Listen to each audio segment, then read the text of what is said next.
Well, let's call this meeting started. We're officially ending our what would be casual interaction. Right. So thank you for being here. Good evening, welcome. This is the third reading of our centennial year. This is our third virtual meeting, and it's kind of looking like maybe with the way coronavirus is going, this is how we'll spend the rest of our season. But I first have to get the legal stuff out of the way. This program is supported by a generous grant from the South Carolina Humanities, a not-for-profit organization inspiring, engaging, and enriching South Carolinians with programs on literature, history, culture, and heritage. In case you don't know, I'm Jim Lundy, the president of the Poetry Society. We are the oldest state poetry society in the country, celebrating our 100th anniversary this season. This is, as far as I can tell, this is the 676th meeting of the Poetry Society, only 3 of which have been in this method, the virtual.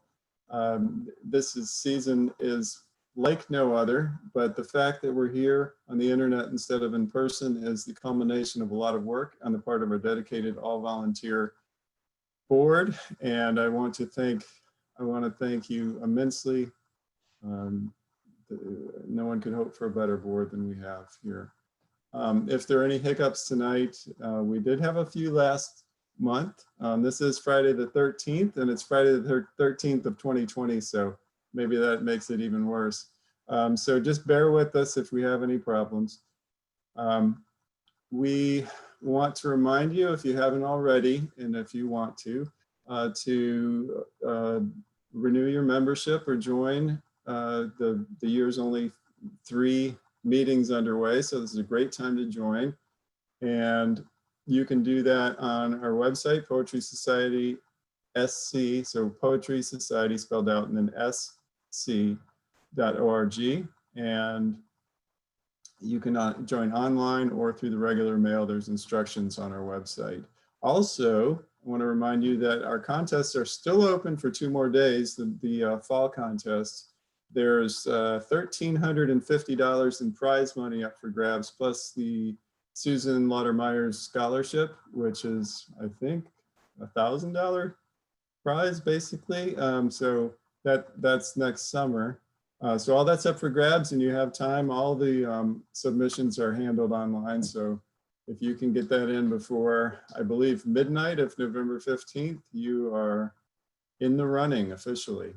So that's all the preliminaries I wanted to get out of the way. So I would like to introduce Derek Berry, a valued member of our board. He's here from Aidan, South Carolina.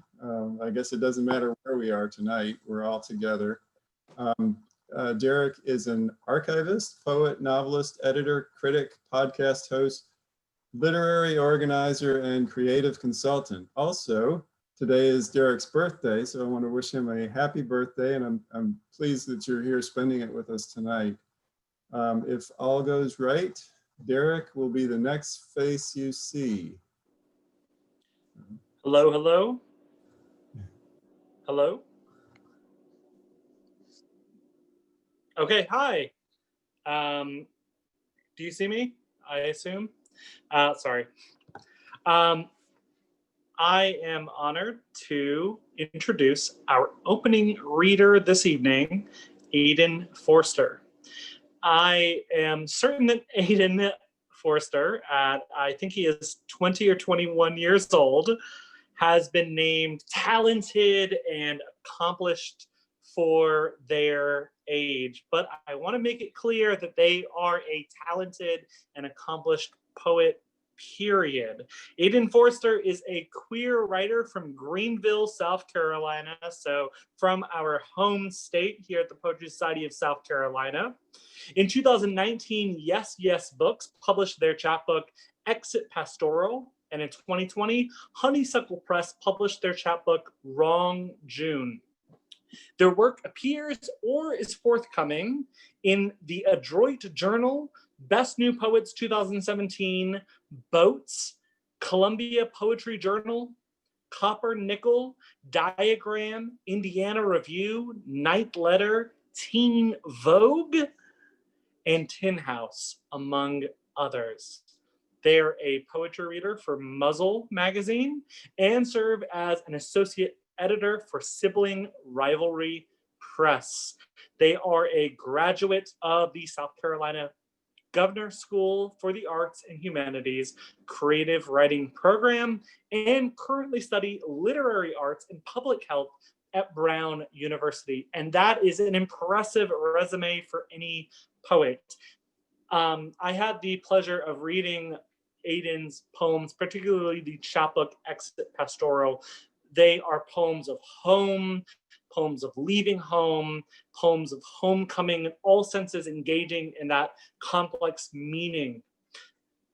Their poems are like the love child of Richard Sykin and Jericho Brown, dripping with Southern lushness that's queer in every sense of the word. And yes, I mean that troublesome, brilliant word, queer as in strange, queer as in funny, queer as in to write against the heteropatriarchal paradigm, against myth, against Southern typical values, against the past or the belief in the past, queer as in writing toward a future that is unknown and unknowable, which is, I think, something that we're all pretty familiar with in 2020. Aidan is a poet grappling with indecipherable futurity of queerness as a place, often a Southern place, which the gay theorist Jose Munez describes as not yet here. And what I mean by that these poems are not of definition, but instead of searching.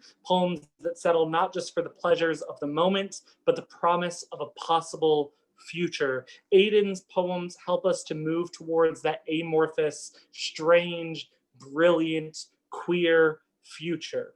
So let us follow them there and listen. Please welcome Aidan Forster to the Zoom call. Oh, thank you so much. I think I'm done. I think that was better than anything I could do. Thank you so much for that introduction, Derek. That was so kind. So many kind words about my work. And I'm very excited and honored to be reading for you guys tonight. I love, I'm always pumped to participate in anything poetry in South Carolina related, especially now that I live in Rhode Island. I'm always searching for my Carolina connection up here. So I'm super excited. And I'm just gonna set a little timer for myself and then jump right into it. Okay, so I'm going to start with a few poems from Exit Pastoral, which is the chapbook that Derek mentioned. This is the cover. I'm so into the cover still. It's available from YesYes Books, so if you like what you hear, you are welcome to pick up a copy from YesYes, or you can buy one from me and I can sign it for you. Or if you don't, you don't have to. All right. Is my volume level okay before I start? Okay, great.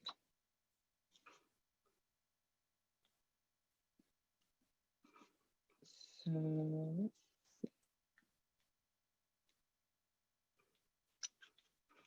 okay. Dear Field. Before barn, there was silo. Flocks speckled, I tended juvenilia of kudzu in my flawless plot. A small harvest I loved until the birds returned. My grandfather taught me that grass was a boy in a prairie dress. My mother handed me a portrait of a girl dressed in farm tools, rain in its blue after image. Together, we built the barn and cried when the wood ran out. Together, we were antidotes of feather and root. Thatched, mute, craving a devotion we dreamed of but had never seen. In the end, we slunk into the forest to sleep. In the end, My body was a place I visited but did not belong to. A bright green clearing with a boy in its center, unable to touch his own skin.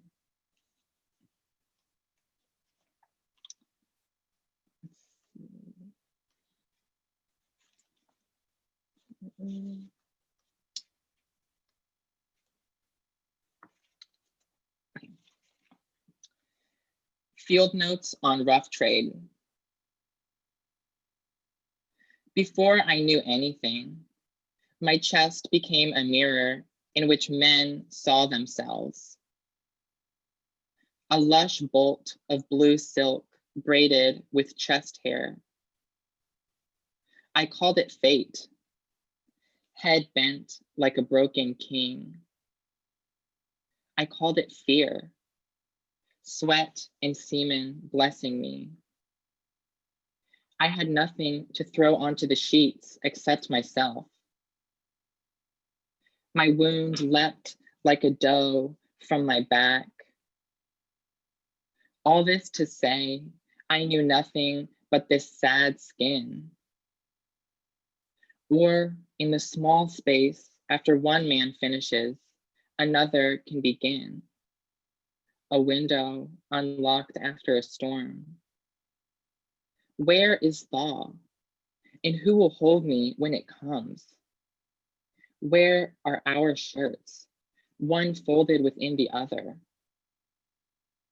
It's impossible to tell what I said as men left me. Okay, so I think that's all I'm going to read from the chapbook. If you're interested in that, you can read more. My work it's definitely the most Carolinian of all the poems that I've read. The dedication is to Carolina. So yeah, I'm very proud of that work. Now I'm gonna read some newer stuff, some very new things. I'm taking a few poetry workshops at Brown this semester, so I'm writing quite a bit, and it's fun and exciting. And so I will share some of those things. So this poem is called Prep Auditions for the Biktarvy Commercial. And for those of you who are not familiar with PrEP, it stands for pre-exposure prophylaxis, and it's a daily oral medication taken to prevent HIV infection. And Biktarvy is just a version of PrEP produced by Gilead, which is a drug company. PrEP auditions for the Biktarvy commercial. For years, the pill amasses bit parts, quick release pump ingot, ineligible for coverage with Blue Cross Blue Shield of South Carolina. Mischievous fog number 3, in which sensitive boys pencil questions about sex, which must, by law, be burned. Oh, rot fiduciary, what do we do with our meddling anthers of lust? Will we die when we touch another man? History intones catch up, while a number of producers intervene on the pill's behalf, citing meteorological scandal, aberrant film subsidies, the relationship between failed bumper crops and insufficient supplies of volumizing mascara. They keep the pill in a little wolfenite box, feed it by pipette, a liquidized mesmer of crushed velvet. The pill requests, through a complex series of chemical shrugs, 5 minutes a day in the sun, curled in a wool shantung. To simulate the experience of being swallowed, the pill endures pressurized gales applied with a tiny fan. Each zephyr a tendon, each breeze an iota of candling glut. When the questioning boys arrive on set, they usher themselves into the overworld glamour of speech, reciting prophylactic aphorisms in the pill's stead. Running in place, their lines lux the green screen. We keep ourselves safe. We keep our loves safe. They praise the pill, their little Pyrex stallion, bedecked in proteinic epaulets, their little receptor spell. The pill begins to wonder, how many times must a boy step up, prep up, before he becomes whatever glimmering thing bemoans the paler side of risk? After hours of filming, the producers prepare for the pill's cameo. They position the pill with exquisite delicacy on its ionic dais, a lush in the spotlight's lavender warble, its pithy pelt of gold leaf. Everyone waits for the pill to speak. They know what to expect, although they've never heard it. In its growl, a gauntlet of dolls, shedding all traces of boyishness. In its timbre, reward throttling death into mystical cream. In its purr, God unstitching this craving world from the next.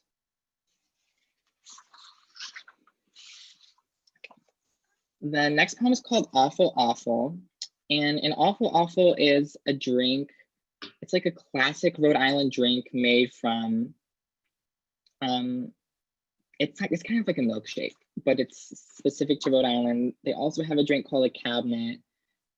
So strange nomenclatural tidings from the North. But this is called Awful Awful. Not terror exactly, but astonishment. Snow's early lasso, sexing 3 by 3, the loose strife into lower remarkability. Sleeping in your house in which other boys might never sleep, cooling into cold draws. I slept as a precise character in an imprecise book might sleep. Darkly, near abandoning. Topaz bottle tickling my left nostril. Your poppers rattled me to haintdom. Awful, ghostly gyre of crisp suction, you filled as a brusquer man might fill an earthen hole with the molt of eastern gray squirrels. Outside, snowier unto a third snow. You drew, with errant precision, the empire cloak of the world, deeper and heavier around me. You bought me drinks, mute and sugary adaptogens. You hewed and hasped a future in which we splayed, variously nude, on a different rocky beach each day. I struggled with the otherness of your life. Dawn-mired, you folded luxurious collars over the finely haired necks of strangers. Afternoons, snow, you furled and unfurled maps for boys close enough in age to hook jaw crack me for kissing you. Awful. You bade me, in the medieval sense in which no other option prevails, call you daddy, as if grasping the opaline root of desire and tugging, awful, waiting for the lovely black patter of loam. I struggled in this semester of ratios. What are the odds of a patient deliberately prevaricating an exposure of interest? What are the odds of a patient developing a condition that will never reveal itself? What are the odds of you coaxing me as a master coaxes the craving lip of a letter penned by a somewhat lesser master's lesser scribe? On what became later the final day of something, snow, awful snow, you played your wedding song on the stereo, describing the moment at which an image of you might become an image of you and your husband, the cyclamen eruption of his and his factions into lovely and loving praise. And I felt awful, the palpability of myself as something beyond the beyond of your attention. That song, Snow, whose name I can't remember, threaded me into a novel, awful boyishness. Not the little loving self, hunkered between vanished and vanishing, but the dapple-backed hound it feeds, morally, Snow, an insignificant and sparkling apple. Tell me that what I lost as collateral is also a gift. 2 parts whole milk, 1 part flavored syrup, the third and most terrible portion, snow. Not its falling, but its having fell, and from what clean bowl of lovely, awful, lovely light.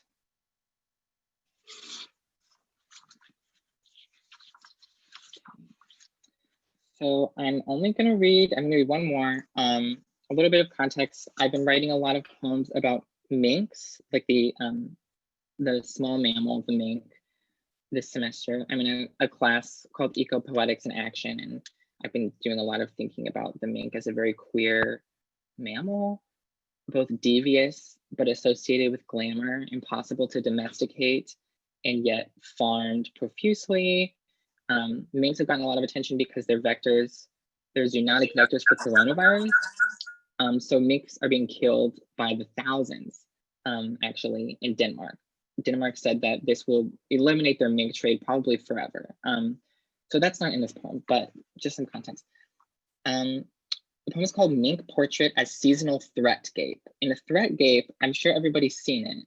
It's when an animal feels threatened and they kind of rear up and open their mouth to intimidate a predator. Mink Portrait as Seasonal Threat Gape. Lucky to live 3 years, we find it difficult not to fear becoming the charmable tuft of mange, a woman, abods into her locket's center, hurled from blight into fur-foamed trace. Our years of deepening life's lux deep, hurtling into a single oily, girlish print. When threatened, we threat gape. We lunge into the serpent's zodiac coil. We guffaw with cockatiel splendor, menace's ivory hoof. Our tails, the dangering reed of instinct. Our teeth, the beribboned and cloistral number, dozing in the center of a circle.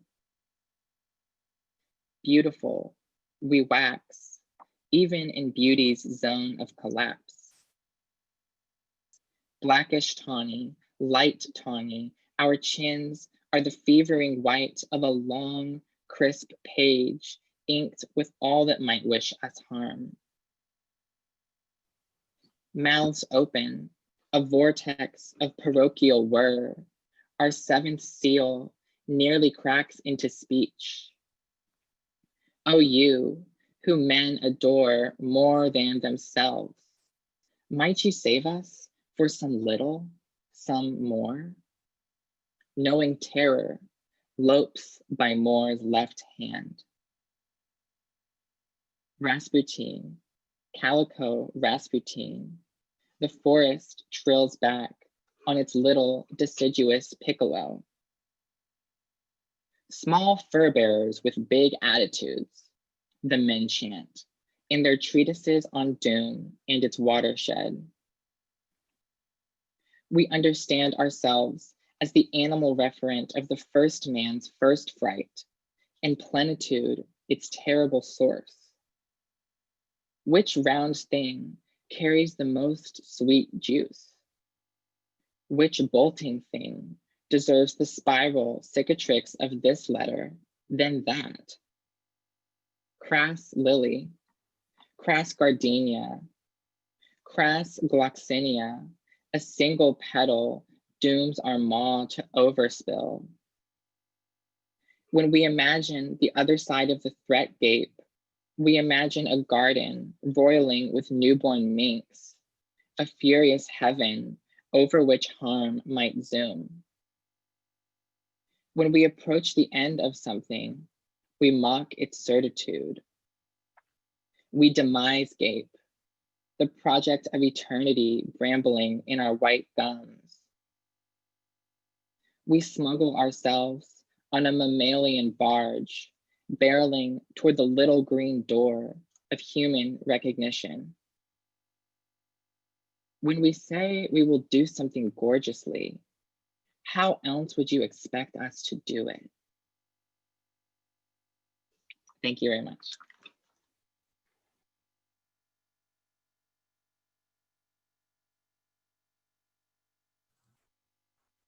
Right, thank you, Aidan. I guess it's my turn to introduce the introducer of our feature. Danielle de Tiburis lives in Charleston, South Carolina, right where I am here tonight. She teaches creative writing at the School of the Arts, I guess this year under very difficult circumstances. She's the Poetry Society's program chair, and she will introduce our feature. So take it away, Danielle. Hi, everyone. That was awesome, Aidan. Thank you. It's really nice to meet you. I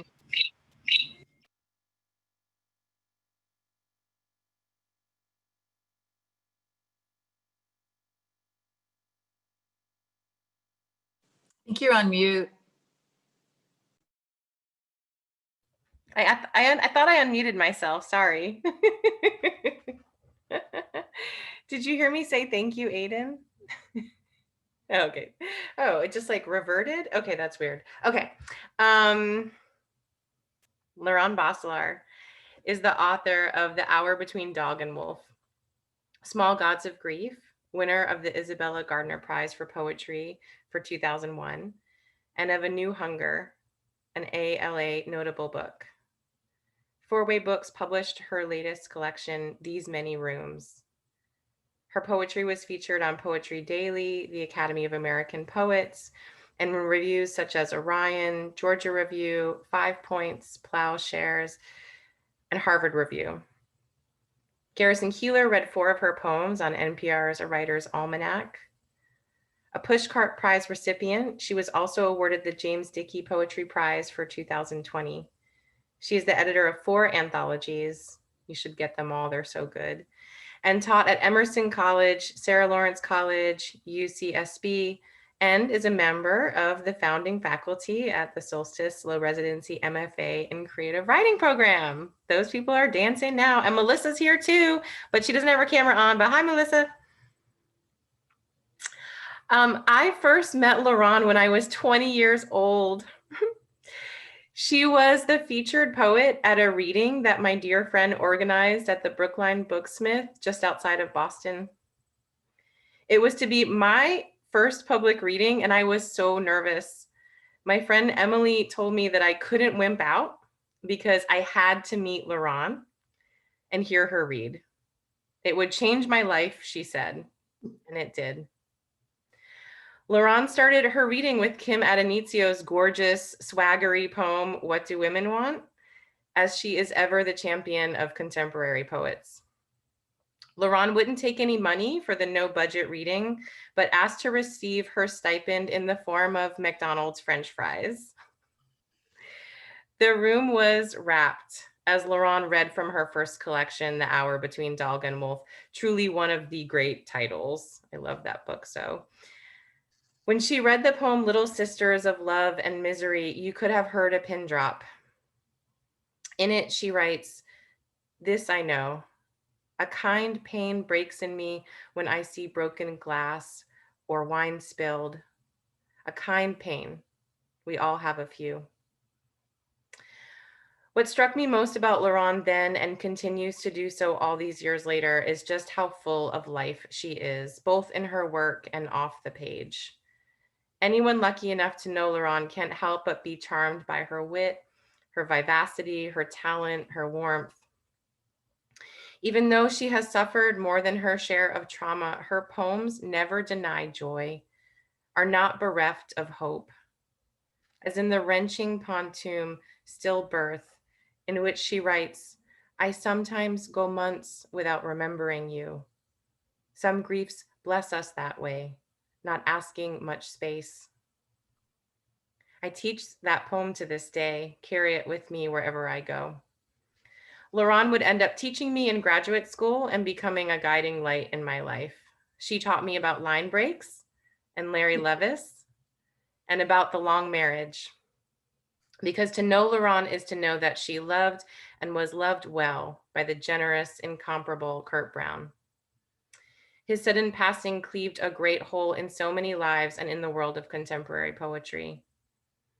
Laure-Anne's latest book, These Many Rooms, is both elegy and ode to her beloved and to the many spaces we make and lose as we live our lives. In the long sequence, Rooms Remembered, Laure-Anne writes, what I remember best is how, to throw my arms around his neck, I needed to stand on the tips of my toes. These poems are quiet in that our individual lives are quiet, and they are deeply resonant in that our lives pulse with all the joys and all the sorrows of the world. Please welcome my dear friend and mentor, Laure-Anne Brown. Oh. Whew, thank you. Thank you. Thank you, Danny. I remember you as a student. I remember our exchanges. I remember everything you talked about. Thank you so much. And thank you for that introduction. It's one of those introductions that you wish you could just listen to and then go away for 20 minutes and then come back and read your poems, you know. So thank you, Danielle. And also thank you, Aidan, for your poems and some of the lines that I envied you. One of them is, the seventh seal nearly cracked into speech. Oh, wow.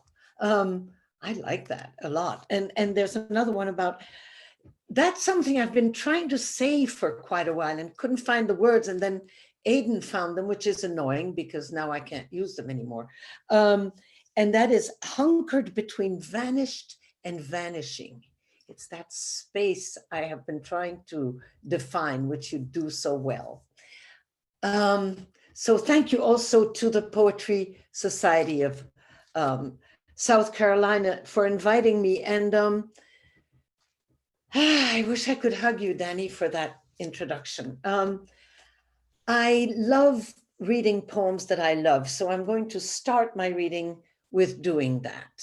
I will, it's a poem that I return to about 2 or 3 times a year. Let me read it to you. It's called Noli Mi Tangere. I crucify myself on you in bed, lying face up. We are stacked like sinners. Arms outstretched, I see only the ceiling, the fan, its rhythmic spin faster than the beat we create. Sharp intakes of air, the slow, short vowels as in amen. The greedy sanctity between man and woman. The ecstasy drawing us out of ourselves. The desire and desire for more. Is this why Jesus said to Mary Magdalene, Noli mi tangere? A lover's touch so different from the uncharged touch of others. As if all the thorns, nails, and slit wrists weren't enough to make us long to leave this spinning world, these listless bodies. In beds, standing in showers, tangled in back seats, we pretend this metaphor of making love is a made thing, not just a beautiful lie we piece together to make ourselves feel whole. The awkward limbs and bumps, finding purpose for a moment, resurrecting ourselves without all the mystery over living flesh. We hold hands to forgive each other our daily deaths, to pretend we're in this fugitive body together. Two sets of knotted knuckles on either side, as if in prayer of terror or hope. This is a poem by Danielle de Tiberis, and she worked on that poem with me in class. Thank you for that poem, Danny. Good poem, huh? Good poem. Damn good poem. And speaking of lovely young bodies, here's a poem I wrote not long ago to my first love. We were 20, like you were when you heard me read for the first time, Danielle. And we made a pact that whatever would happen, we would write to each other on our birthdays twice a year. So on his birthday and on my birthday, and that we do that until we died. And guess what? We're still doing it. We're still doing it. And this was in 1960, my first love and my first lover. And so here's a poem about that. The title is about as long as the poem is, but okay. In response to a yearly letter from my first love in Belgium, with whom I made a pact to keep in touch since 1960. You ask me how I am. All your letters start with the same question. And I always reply with, I'm well, I'm fine. I'm glad your heart is holding up. So is mine, mostly. When I imagine what you look like, you're still lanky, hollow-cheeked with dense, messy curls. White now. I'm all gray streaks, wrinkles, and solitude. I always feel sad when an old woman I always feel sad when seeing an old man or woman rocking on their porch alone. But yesterday I thought of buying one of those chairs to sit under the tree and listen to the long sighs of distant trains. Pierre, when one has finally learned how to live, it's already too late. I'm no longer the understudy of shadows or listen to nothing but Duende's guitar. Now the silence around a leaf letting go, or the rain's spatter on the eroded stone path to my door, a vole's zigzag in the grass, and my days are stunned with abundance. Pierre, how beautiful our bodies were in that attic room, remember?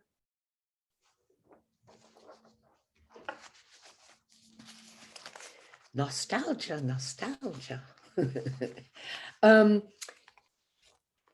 Speaking of touching and of bodies and all that wonderful stuff, some of you who don't know me might wonder where my accent is from. It's from Belgium. It's that tiny little country this big on the globe, stuck between Holland and France. And they speak two languages there, French and Flemish. My favorite one is Flemish. And I fell in love with the work of a Flemish poet called Herman de Koning. And when I moved to America and I met the poet Kurt Brown, I wanted to translate his work. And so we translated a whole book of his work called The Plural of Happiness. Isn't that a great title? The Plural of Happiness. Yay. You know, you want to read a book like, well, I wanted to read a book like that. And so speaking about touching and love and all that yummy stuff, I'm going to read to you one of the poems by Herman de Koning. It's also a favorite poem of a friend of mine I'll talk about later.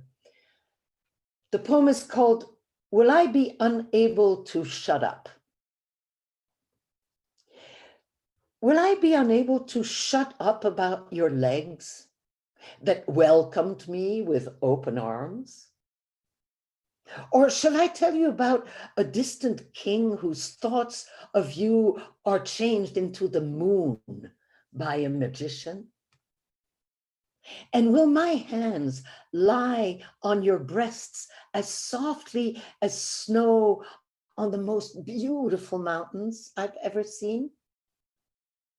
Yes. I love a poem that ends by yes. I wanted to do it just like the poem that Aidan read, and now I've lost. I can't do this because Herman did it. And I can't do that because Aidan did it. I'm in terrible trouble here. Another poem by Herman de Koning. I will read it in Flemish first because I love to read in my mother tongue. It's very short, don't worry. It's called, in English, it's called The Sailor's Song, but in Flemish, it's called Zeemans Liedje. Kijk hoe Melinda daar slaapt met haar borsten in haar armen als twee blonde kinderen. En even verderop slaapt haar oudste met de zwarte krullen. Waarom zou Melinda kinderen willen? Haar lichaam is een heel gezin. Here is the translation, sexy as it is. It's called Sailor's Song. See how Melinda sleeps, holding her breasts in her arms like two blonde children. And not far away sleeps her oldest with the black curls. Why would Melinda want children? Her body is a whole family. Sexy, huh? But then, as you know, after reading about all this lovemaking and touching and hugging and kissing and breasts and all that, came the terrible pandemic. And here's a poem that Kurt Brown wrote. Kurt Brown, who happened to be the love of my life, the poet Kurt Brown. And he wrote this in 2001, which is 19 years before COVID-19. Now I'll read the poem, you'll understand why it's amazing that he wrote this 19 years ago. It's called A New Age. It was the heyday of vermin. Weasel for police chief, mouse for mayor, pestilence reigned and frenzy. Then came the administration of cats, followed by the rule of dogs.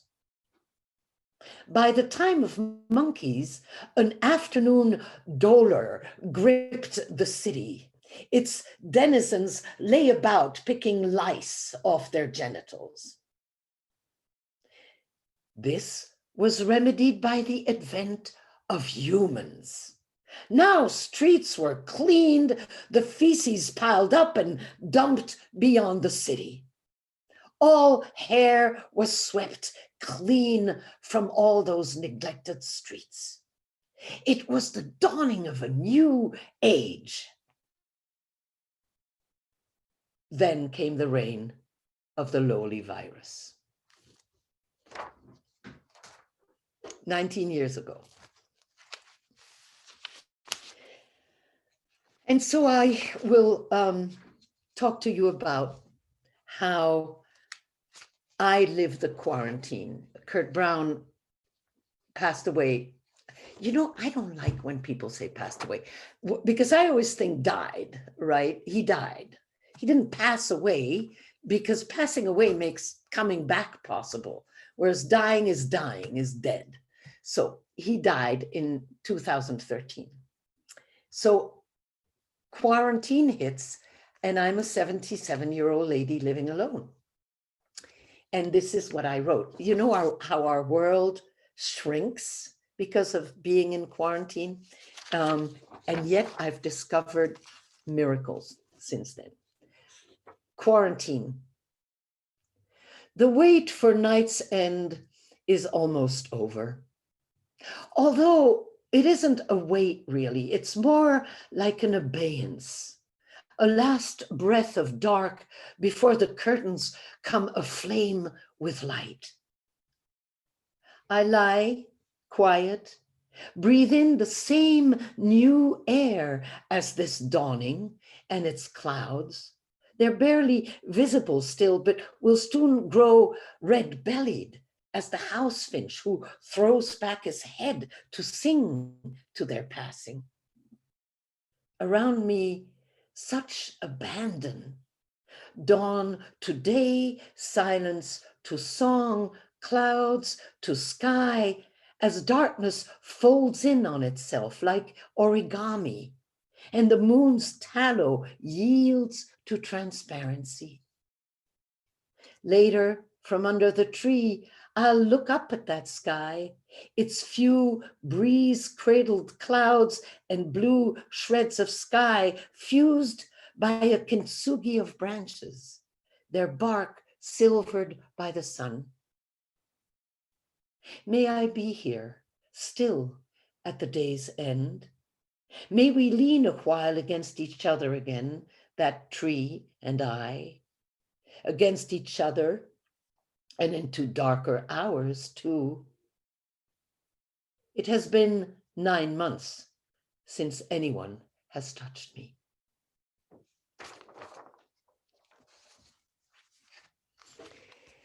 And I'd like to now switch to reading a poem that I love because it took me somewhere and I thought I was smarter than that poem. And then it took me somewhere else. And it's written by the poet Susan Reed Cronin. Her chapbook is called Notices. She also illustrated her poems. There's, I don't know if you can see, yes, you can see the illustrations. And there's illustrations everywhere. And this is a poem that I really admire. 6 lines. It's amazing how much she says in those 6 lines. It's called The Jade Plant. You know the jade plants, right? With those thick, and I think they're lucky plants, aren't they? They're supposed to be lucky plants. Yeah. The jade plant. It started out small when you left. I watched it grow like you. Sometimes I would wash its chubby leaves the same way I would wash your little hands and water it, then ignore it intermittently. Did I do the same to you? I love it because you think it's when you left that it's a man, and then you realize it's your child who left, you know. It's a mother's poem. I love this poem.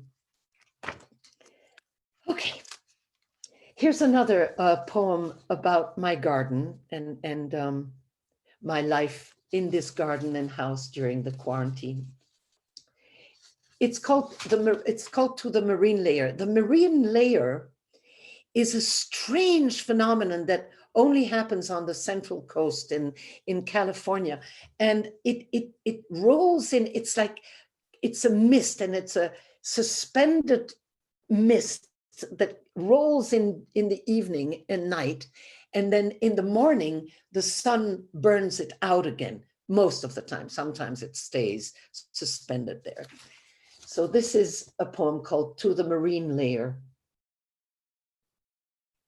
Look, I might not have woken up early enough to watch you hang your rags over the hedge, or witnessed you loiter in the yard's waning night. But I'm here now, so linger by my window a little. Stay. Blur nature's bright drop cloth a while longer. Fade the jay's coat and the fern's deep jade. And wait for me. I'll come walk inside you, wrapped in my gray scarf, drizzled, breathing in your ocean whiffs, eyes closed, smiling at nothing. No, at everything, while the dog chases her first squirrel of the day. Stay. Soak the yard with dew before the sun blisters it away, and light blasts us all with what will be the colors of the day. A tear's trace on a dusty child's face, the drained reds of violence, the wild fabric of a million masks, and the dandelion's defiant gold blazing out of a concrete crack. Thank you. Two more, actually 2 1/8 more. After a night of rain, blank, the sky hangs there, drained. On the window panes, drops still cling, the ones that will leave their mark, a brief message from night rain's passage. Look at me, my nose almost to the glass, one finger following a drop's trace, making up what that might say. How I want to read, stay with me, stay. And how everything now seems to say it too, even the towhee's sharp, here, here. So I stop my busy nothingnesses, and I sit a while at my good table by the white bowl edged golden by the sun. That welcome sun, glad to push the last mist shreds into the hills and come linger along my bookshelves, as if to find the book and in it the page that reads, this is the world, it is yours, all signs, omens, and ruins.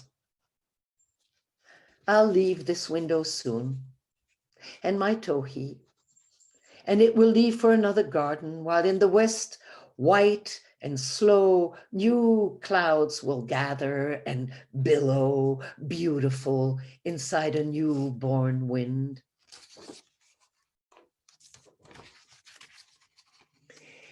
It's going to be Thanksgiving soon, so I'll read you a Thanksgiving poem.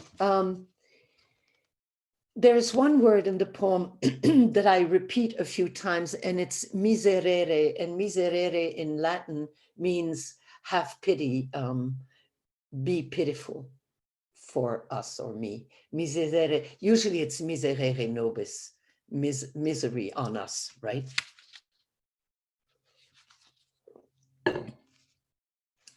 Thanksgiving today. Thanksgiving today. Soaked with sleet, no sun for 6 days. 6 is the devil's number. I have looked through this window at these American skies for 5 times 6 years.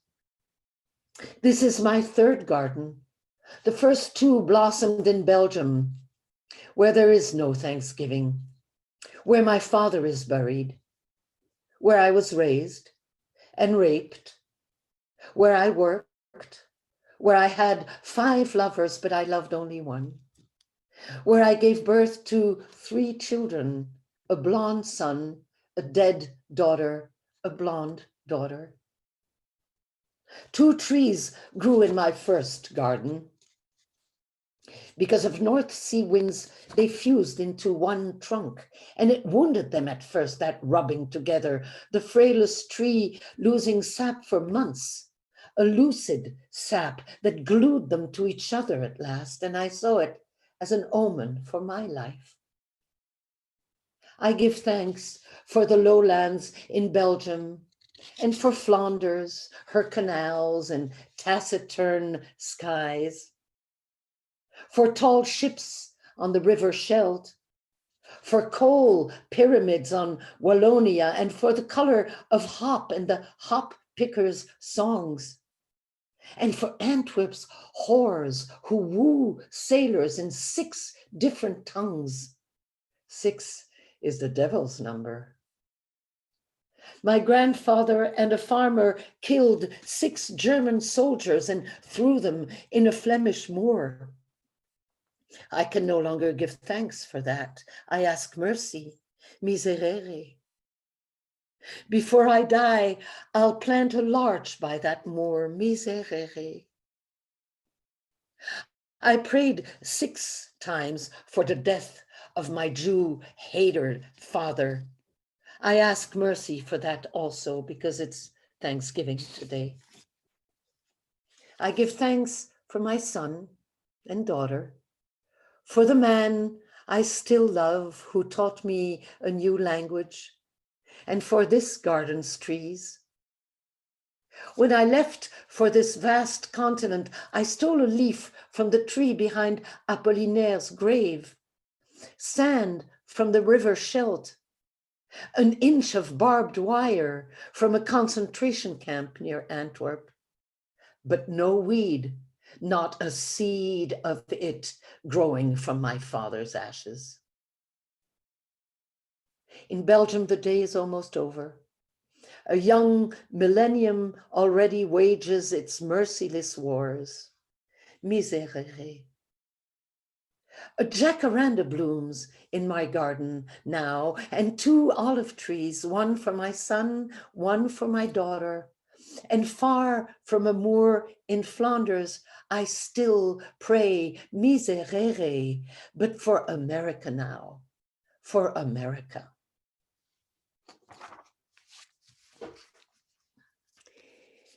Thank you. I can see you doing all these things and it's fun. Thank you.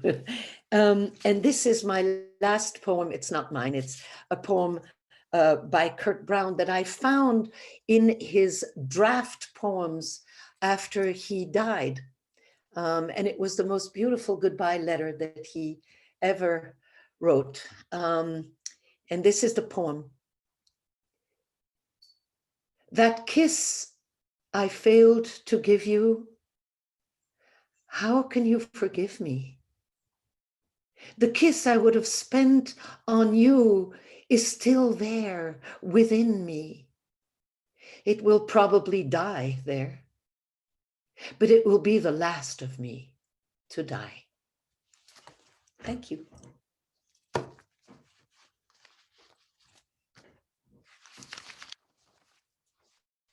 Thank you, thank you. Unmute, please unmute yourselves. Well, So I thank can you. hear you. Thank you, Laura. We have time for a few questions. Good, good. Before we start that, so if anyone wants to type in their questions to the group chat, we'll take care of those in a second. I would like you to talk about your workshop that is taking place tomorrow. Yes, yes. I'm giving a workshop tomorrow. It'll be interactive. It's a workshop about revising and how you can become a really good editor for your own poems, where you don't need me or other editors or help, although it's always good to be in a group, so don't leave your groups. But it's a poem where I will address every aspect of craft individually.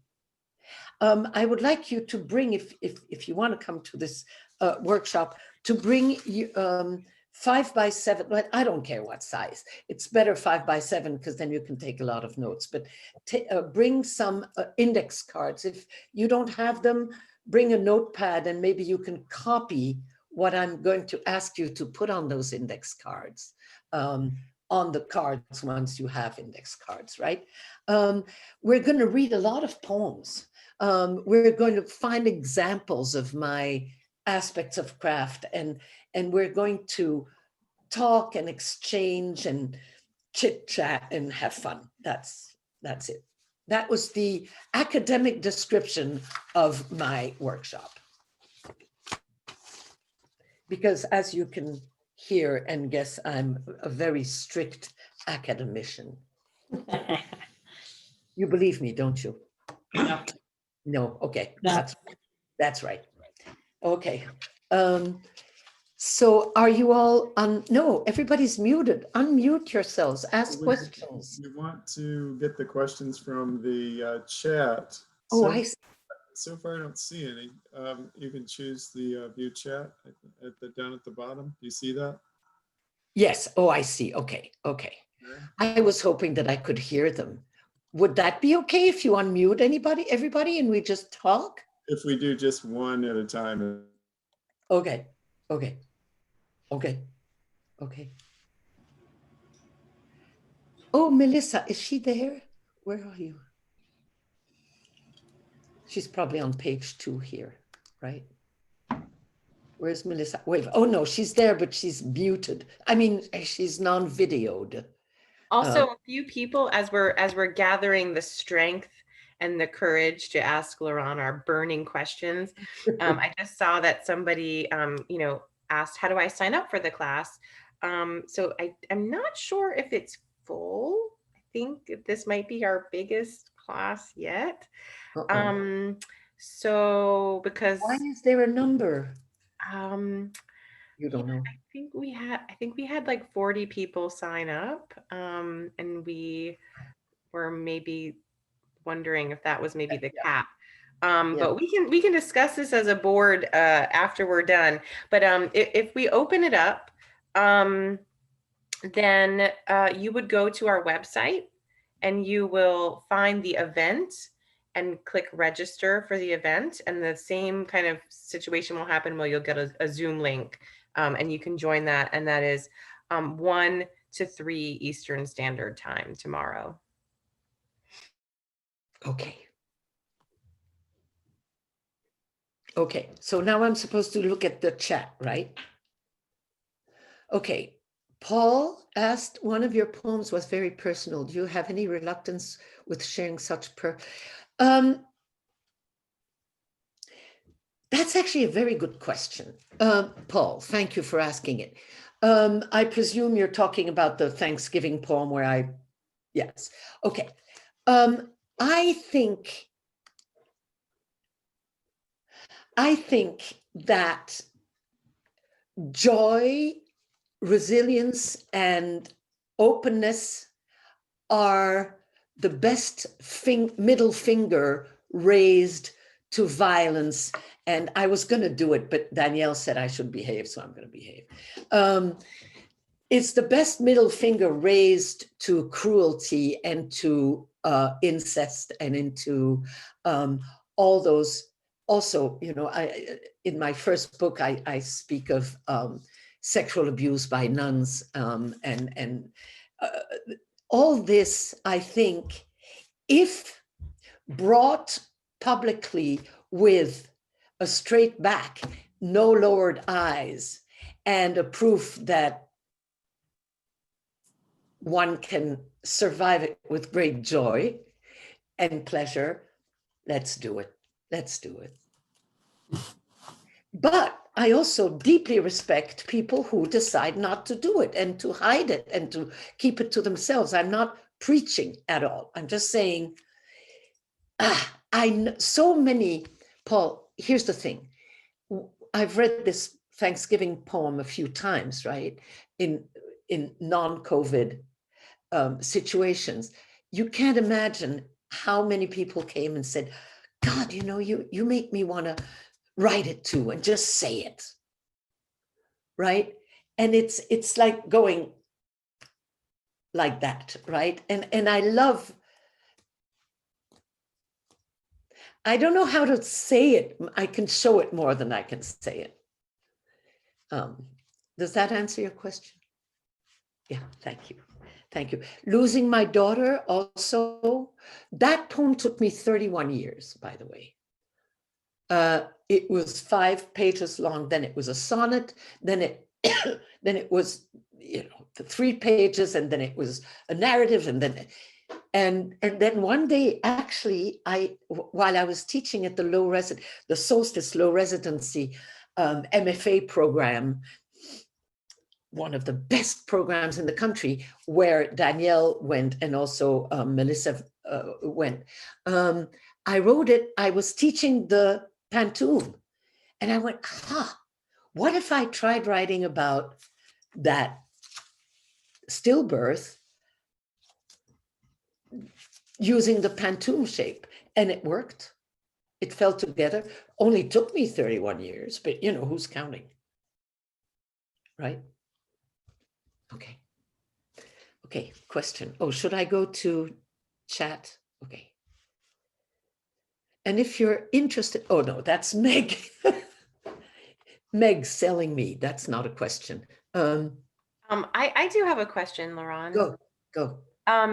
You know, just like looking at all of your poems and all of your books, which everyone should buy now. Now that you know, your poems feel so big to me. They feel like they encapsulate so many different emotions and places and time periods, and they're so concise. They're so spare on the page. And I was just wondering if you could talk a little bit about concision and yeah, just your the how sparse your language is and your revision process with that. Thank you. Thanks for asking that. I'm going to turn on the light. Meanwhile, it got dark. And I'll tell you how. I'll tell you, I had the best teachers, you see. That's the thing. I had Herman de Koning, I had Larry Levis, I had Bridget Pegeen Kelly, I had Thomas Lux, I had all these incredibly good poets. And I'll answer your question, but I'll talk about that also during the workshop tomorrow. It has to do with tone. And what always saves me is to imagine who my ideal reader is going to be for this particular poem. The poem about, you know, being in the garden and the mist and the marine layer doesn't have that same reader as the one to who I say where I was raised and raped and had 3 children, right? And so when I imagine and I can really see a reader's face, whether it's my ex-husband, whether it's I don't know, Bob Dylan, you know, I mean, you imagine somebody you are really talking to. You don't go into flowery, you know, I was looking through the veil of the dawn as it lifted in the shivering morning. You just don't talk like that to somebody, right? And so it's imagining this person or imagining you here all on my screen. How would I talk to you? This way, right? I don't say, well, I think for a long time and then I cross things out and then I write them again and then I wonder about the punctuation, right? And so it's that, I think, Danny. And it's inviting friends, for example, intimate or poems about deep trauma, about hard trauma. I imagine another woman. And I'm sitting with her on a bench somewhere and I'm saying, oh, that was in Belgium, you know, where I was raised and raped and worked and had 3 kids, you know. Does that answer your question? Sort of? Yeah. And it's the same thing with lyrics. If trust that the reader who's listening to you, trust that the person who's listening to is smart, because people who listen to poetry and who read poetry and who write poetry are damn smart. You don't have to explain a lot. They get it. And they can also read between the lines, you know. And the people who have duende, you don't need to, right? Am I right, Danny? I'm really talking to you right now because I'm seeing you go like this. So anyway. You see the question from Tina? Tina, let me see. Oh, was there a prompt to start your collaborative poem with Danny? Oh, I didn't write that poem. Danny wrote it on. Okay, she was my student when she wrote that poem. We didn't write that poem together. She wrote it on her own. I crossed out 11 lines, told her to break other lines, and that was it. I didn't touch, well, I did touch the poem, but I didn't write anything. I would never do, no.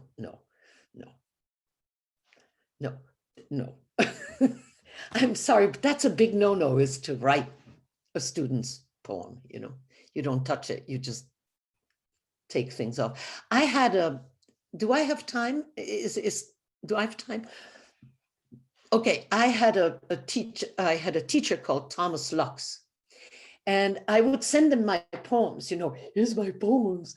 And I would be all happy and all excited. And I knew he was going to say that I was the best student he ever had. I mean, that was for sure, right? And then he would send me my poems back. This was when we would send them by email, by snail mail, right? And then I would get my poem back. I'm gonna show you what happened. Okay, wait, hold on. Here. Okay, I would get my poems back, and it would go like this. Hold on.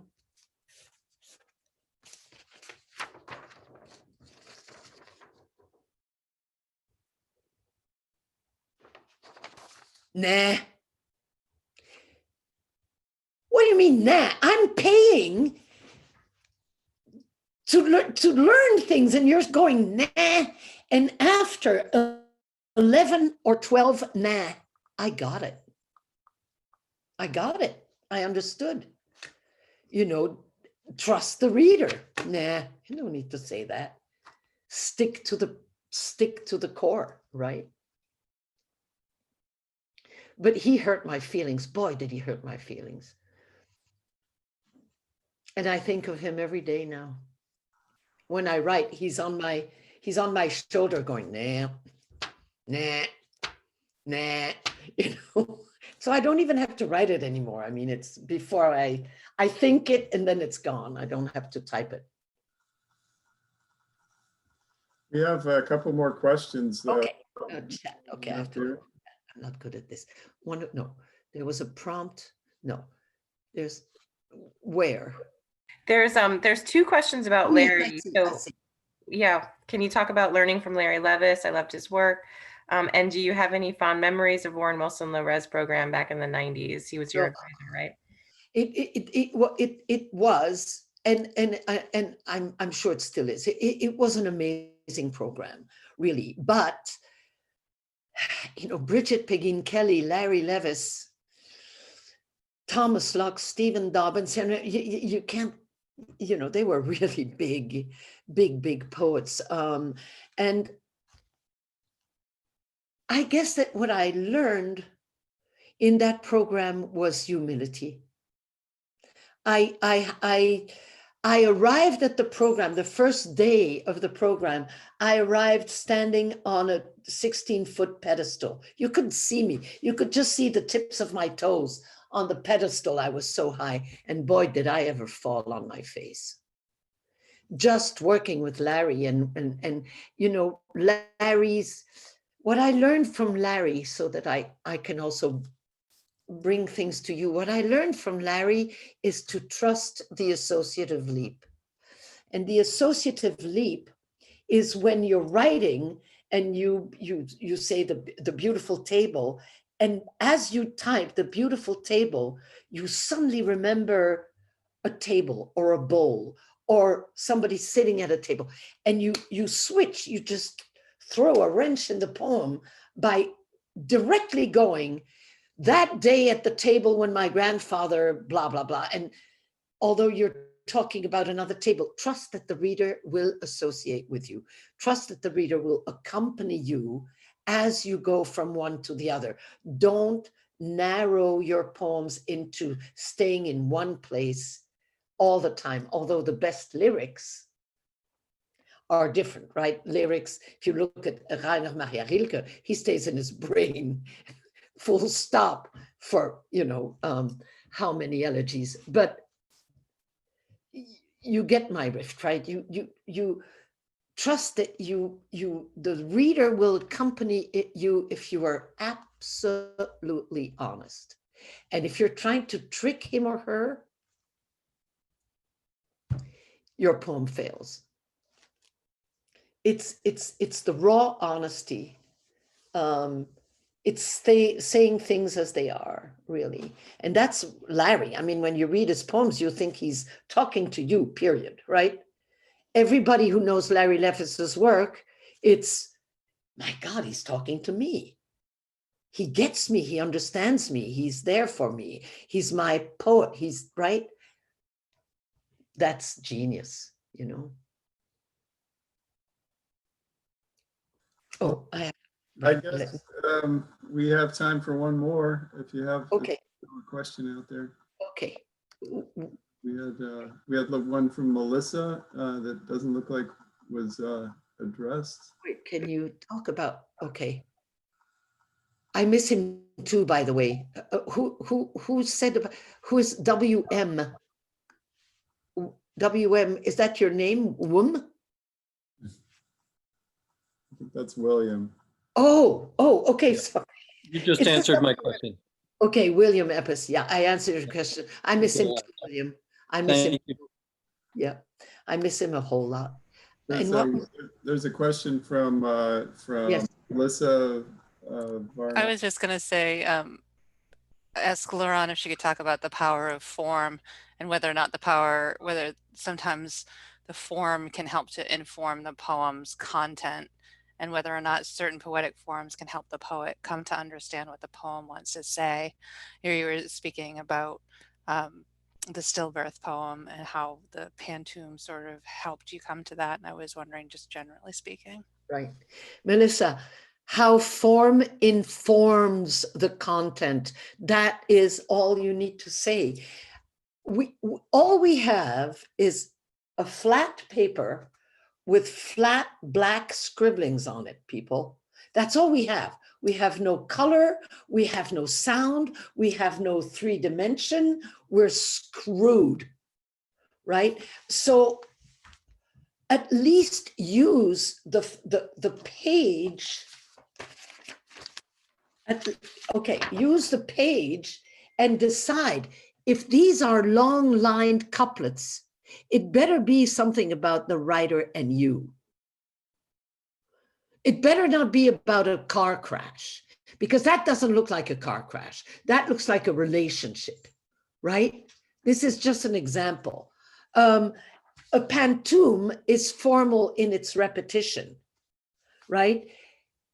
If you write a pantoum, it has this haunting repetition that goes and comes back and goes and comes back, like the beating of a heart, like the waves, like a tide that recedes and comes back and recedes and comes back.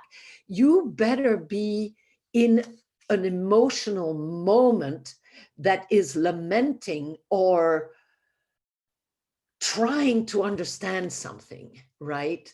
That is considering something and then repeating it again and repeating it again, saying, maybe that's it. Oh, wait, right? So if you write about I don't have time. I'm sorry, I wish I had, Melissa, I wish I knew that you were going to ask me, because I would have shown different forms that I use. But in my last book about Kurt's death, there's so much white space in that book, to the point where I had an argument with the typesetter because I wanted my M dashes, the dashes, to have white space so that the word would go, the word would stop, there would be a white space, then the dash, then a white space, then the word. Everything was absence, right? So in the form and in my pages, the whiteness, the absence wins over the black writing on the page. We're going to talk about that in the workshop tomorrow, by the way. Does that help, Melissa? I'm sorry. You're wonderful as always, Laure-Anne. Okay. Thank you, sweetheart. Melissa was my student also at Solstice. And Well- the director of the Solstice Low Residency Program is called Meg Carney, and she's that dark lady in that dark, she's waving now, but you barely see her because she's the mysterious lady in that dark little window. Yes, I remember when Meg read for us. I don't know how long ago that was. Time kind of blurs, but that was a What a wonderful. reading she gave, right? I'm sure. Well, we should be wrapping it up here. I want to thank you so much for your wonderful reading. Thank you to Aidan for his opening. Yes, thank you, Aidan. Happy birthday, Derek Berry, and a little early for you, Laure-Anne. In Happy 2 days, yeah. few days. Yeah. And thank you everybody who is here tonight. This is, this is what we're doing now, and I think it's a very good substitute for meeting in person. It's maybe not the same thing, but it's very nice. So we look forward to doing this again. I think we're a little bit up in the air about the next 2 months. We're going to figure out something to do. We'll talk about that. But we'll keep you informed on Facebook, email, Instagram, and all of our other ways. And before, sorry, John has a quick announcement. Oh, yeah. Thanks, Danielle. Yeah, I just wanted to say I'll drop it again, a link in the chat. It's for a survey. It's just a quick little 10-question survey about your experience with the reading tonight. It's something that's a requirement for one of the grants that we got to help fund us for this year. So if you could just take, it'll literally take you 2 minutes. And if you did it last time, it still helps to do it again. We need them for every different individual thing. And if you're coming tomorrow, we're going to do it again then too. And tomorrow it's at 1, right? For you. It's 9 in the morning for me. Yeah, we'll see everybody at 1 tomorrow. I hope I'll see you, some of you. I hope so. Thanks for remembering that, John. And I definitely want to reiterate that it's important for our funding. We're getting a generous grant this year. And good. to see this stuff. So just all you have to do is click over where you see the chat.